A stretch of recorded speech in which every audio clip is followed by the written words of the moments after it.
حبايبي ازيكم عاملين ايه؟ يا رب تكونوا بخير وسعادة. احنا طبقنا الاساسي النهارده اللي هو كباب الحل، بس احنا هنعمل جنبه وليمة، وكل ده بنص كيلو لحمة بس.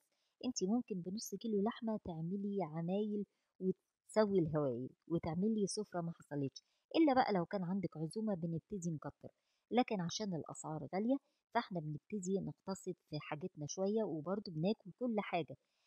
فالنهارده بقى أنا قررت أعمل، طبعًا قايمة من الصبح بدري. أنا عندي كرنباية كبيرة، وعندي ممبار، وعندي فلفل وبتنجان وكوسة وطماطمتين. أنا الأول هنبتدي باللحمة، نص كيلو لحمة، معلقة سمنة كبيرة في الطاسة، وأول ما بتسيح بتنزلي اللحمة وتسيبيها تشرب ميتها خالص لغاية ما تشرب المية، تقلبيها تقلبتين عشان تاخد لون حلو كده زي ما انت شايفاها. تكوني مجهزة بقى بصلتين كبار كده، هلالات أو 3 متوسطين، وفصين توم. الصوص كل ما كان كتير في الكباب الحلة كل ما كان جميل. نجهز بقى التوابل بتاعتنا اللي هي جنزبيل بودرة وفلفل اسود والسبع بهارات، واللي انتوا شايفينه ده نص معلقة سكر، لان زي ما احنا اتفقنا ان السكر بيساعد على تسوية اللحمة بسرعة. ومعلقة صلصة، معلقة الصلصة بقى بتخليها في حتة تانية خالص، طعم وريحة.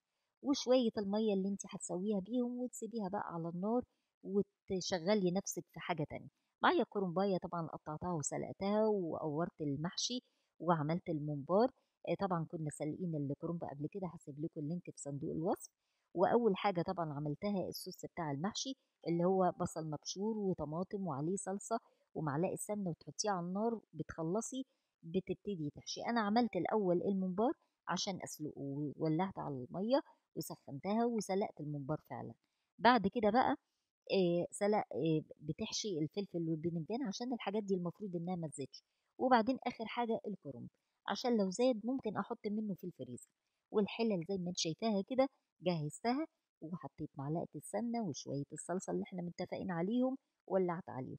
كانت اللحمة في آخر مرحلة في السوى، فزودت طبعا الملح. الملح بتحطيه في آخر مرحلة في السوى.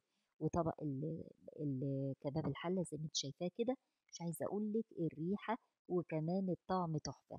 جهزت بقى وحمرت الممبار وجهزت السفرة وبألف هنا. عايزة أقول لكم حاجة كمان، لما تحبي تعملي أكل كتير قومي من بدري، ده هيساعدك كتير قوي في إنك تخلصي بدري وتستمتعي ببقية اليوم. وجهزي سفرتك بأقل الإمكانيات، وممكن ناكل كل حاجة وبس بكميات بسيطة مش كتير عشان الغلاء.